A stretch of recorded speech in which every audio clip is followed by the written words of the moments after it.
21 de outubro de 2025, terça-feira da 29ª semana do Tempo Comum. Meus queridos filhos e filhas, que alegria nos encontrarmos nesta terça-feira. Terçou, louvado seja Deus. Vos acolho com a paz de Jesus, sintam-se todos bem acolhidos. Iniciemos esse nosso programa Reflexão Diária, em nome do Pai, e do Filho, e do Espírito Santo. Amém. Leitura da Carta de São Paulo aos Romanos, capítulo 5, versículos 12, 15b, 17 até 19, 20b até 21.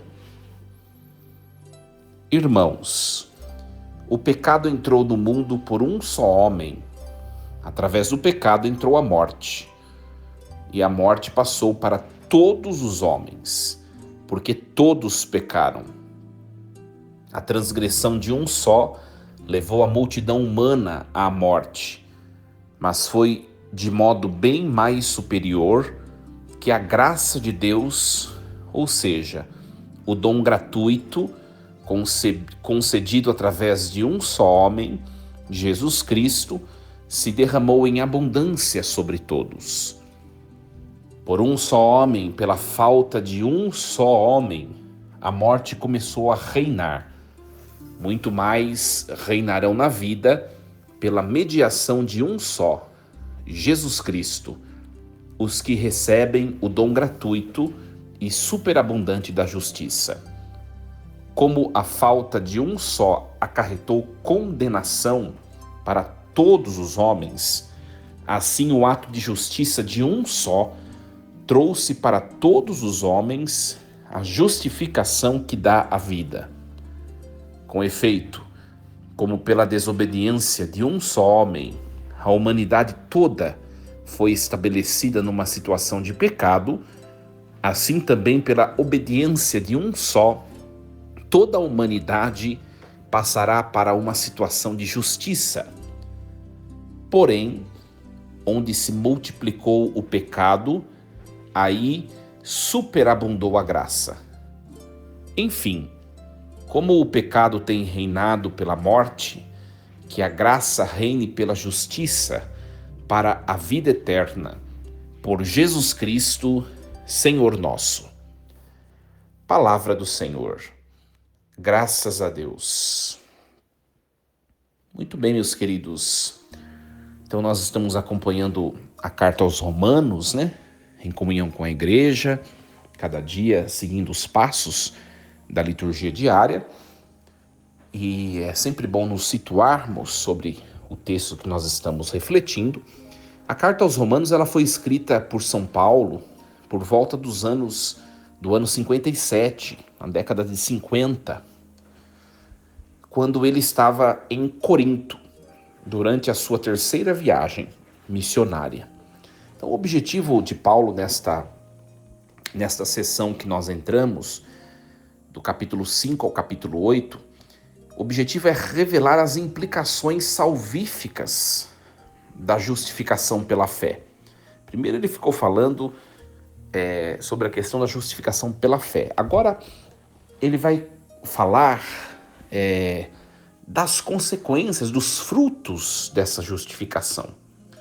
Então, ele introduz a figura de Adão como o representante da humanidade caída. E ele coloca Cristo como novo Adão, que é o restaurador da vida. Tá? Então é uma teologia profundamente rica que nós estamos a abordar junto da carta aos Romanos, tá? Onde o pecado, a graça, a morte, a vida são contrastados numa dinâmica de queda e redenção. Sempre queda e redenção. Muito bem, para entendermos o texto, vamos pegar alguns versículos mais marcantes, né? Romanos capítulo 5, versículo 12, diz assim: por um só homem entrou o pecado no mundo, e pelo pecado a morte. E a morte passou para todos os homens, porque todos pecaram. O que quer dizer isso?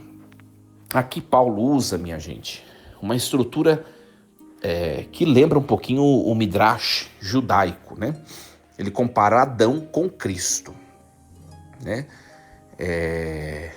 O pecado, que no hebraico, ou melhor, perdão, no grego, se pronuncia hamartia, significa errar o alvo.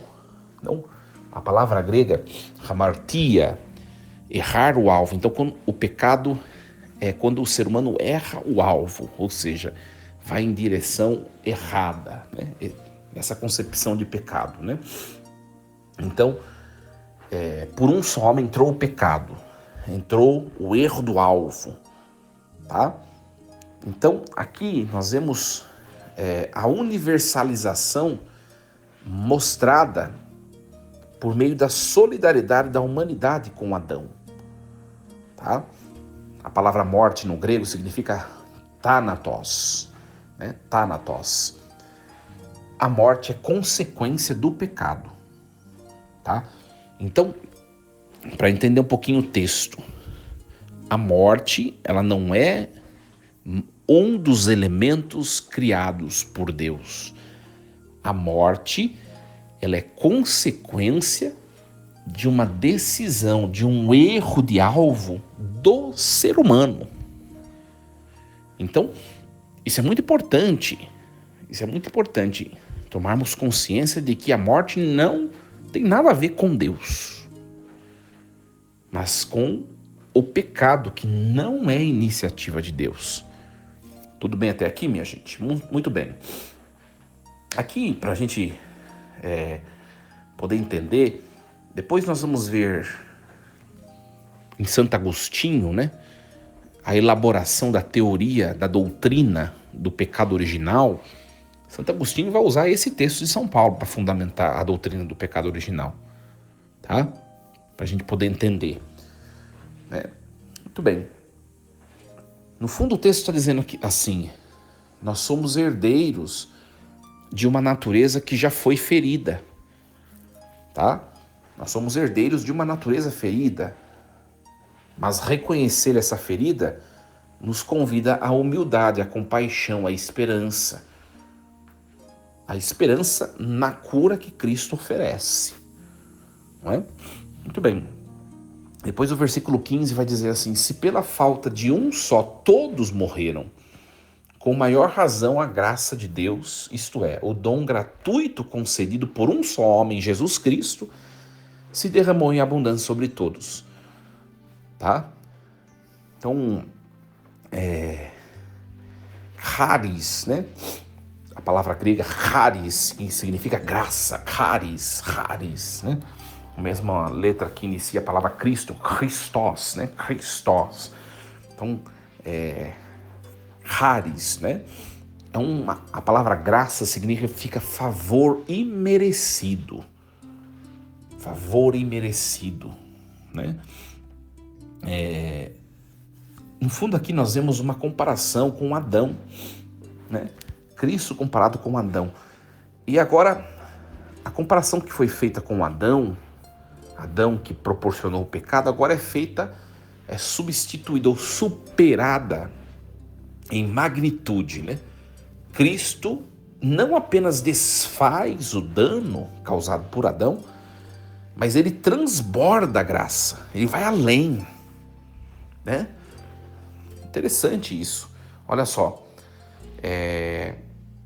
se pela falta de um só todos morreram, com maior razão a graça de Deus, por meio de um só, que é Jesus Cristo, se derramou em abundância sobre todos. A graça de Deus, né?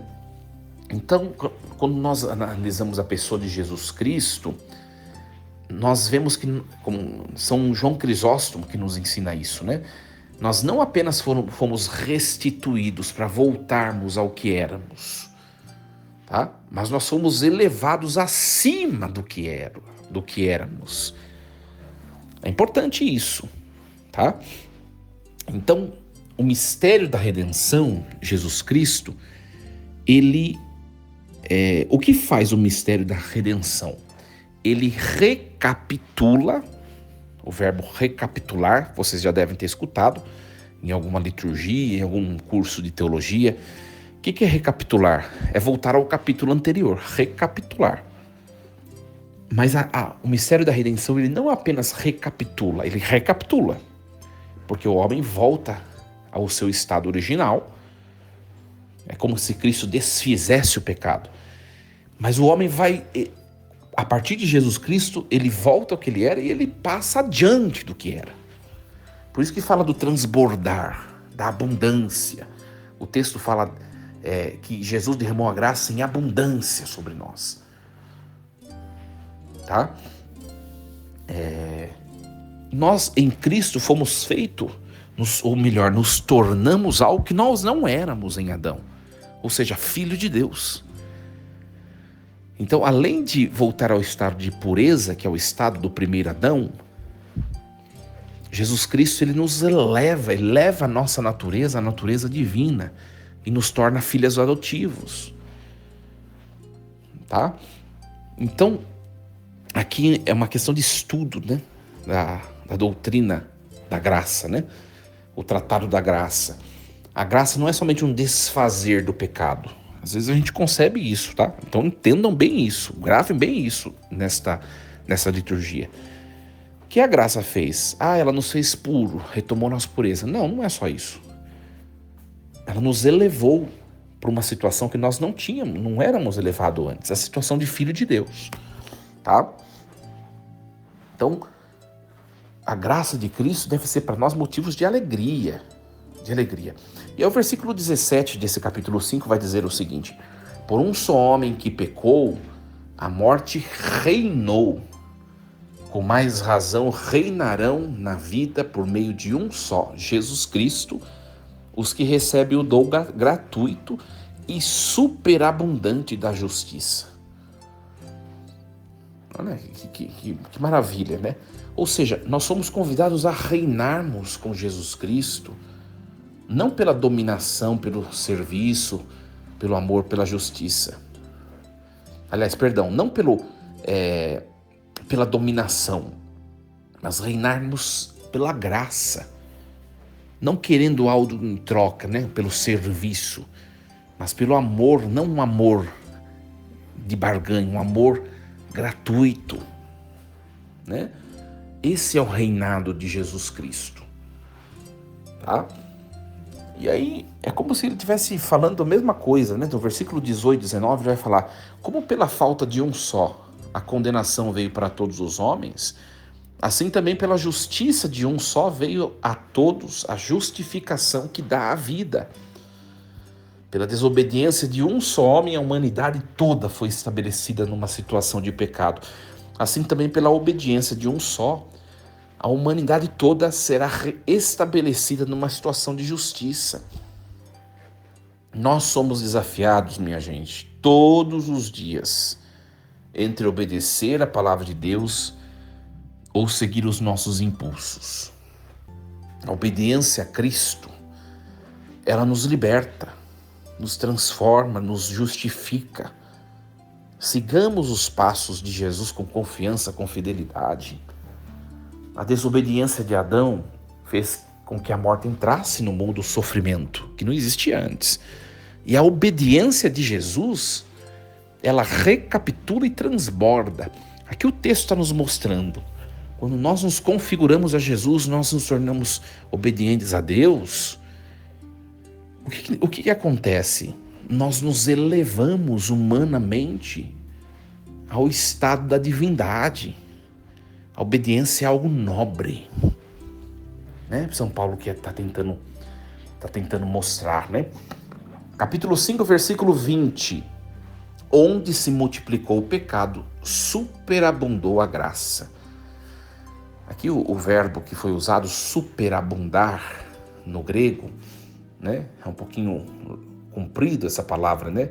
Hyperipericelsen, né? Uma palavra bem comprida, até difícil de pronunciar. É um termo muito forte. Indica o quê? Graça que ultrapassa todo limite. Então, onde o pecado chegou no limite dele, ou seja, se tornou grande, a graça passou do limite do pecado, além de vencê-lo, ela transbordou para diante dele, para cima dele. Olha só, que bonito isso, né? Onde abundou o pecado, onde se multiplicou o pecado, superabundou a graça. Aqui, Santa Catarina de Sena tem uma frase, né, bonita. A misericórdia de Deus é tão infinita que nenhuma miséria humana pode esgotá-la. Ou seja, ninguém vence a graça e o poder de Jesus. Por isso, quando a gente se encontra numa situação de pecado, ou a gente contempla alguém que a gente ama, que está numa situação de pecado, e nós temos o desejo de voltar, ou nós temos o desejo de que essas pessoas voltem para Jesus, nós nunca podemos desistir de rezar por nós e por elas. Por quê? Porque a graça de Deus é muito mais eficaz e muito mais poderosa, gente. Ninguém vence a Deus. A gente tem que ter consciência disso. É uma pena que nós muitas vezes desistimos no meio do caminho, né? Muitas vezes. Nós nunca devemos nos desesperar ou pensar que somos irremediavelmente perdidos. Nem nós, nem as pessoas com quem convivemos. Mesmo quando nós pecamos, a graça nos espera. Ela nos espera maior e mais poderosa. Basta acolhê-la, né? Que nós tenhamos consciência disso. Deus, Ele derrama sobre nós bênçãos, graças em abundância, né? É a iniciativa de Deus a nossa salvação. Então, minha gente, o que nos compete é o quê? É nos permitirmos ser salvos. É isso que a carta aos Romanos, como mensagem, ela vem transmitir às pessoas. Porque as pessoas às vezes estavam a pensar que os seus méritos, seus esforços, suas iniciativas seriam necessárias para alguma coisa. E olha, qualquer coisa que a gente faça, por melhor que a gente faça, é insuficiente perto dos nossos pecados. Mas a graça de Deus, ela é abundante, superabundante. Eu não sei o que você tem vivido, como tem sido sua vida, se você... a questão do seu sentimento de dignidade. Mas sabe uma coisa? A graça de Deus te chama, te espera. Está esperando por você. Nós somos chamados a vivermos na graça, na justiça, na esperança da vida eterna. Todos nós, né? Nós não podemos nos colocar como vítimas de uma história trágica. Mas nós somos participantes ativos da redenção de Jesus Cristo. Tudo isso que Jesus viveu, todo o seu sofrimento, tudo que ele enfrentou, minha gente, não foi à toa. Foi por nós, para nós vivermos para toda a eternidade. Que nós aceitemos isso, abracemos isso. Que essa liturgia de hoje seja para nós motivos de alegria. Nós não somos definidos por nossos pecados ou limitações, gente. Nós somos definidos pela graça que recebemos de Jesus Cristo, né? Alegria, né? Uma palavra que nos enche o coração de alegria, né? Nos enche o coração de alegria. Desejo a vocês uma terça-feira cheia de Deus, com muita paz, saúde, muita alegria no coração. Deus abençoe. Força e coragem. Em nome do Pai, do Filho e do Espírito Santo. Amém. E lembremos-nos sempre, Deus está no comando de tudo.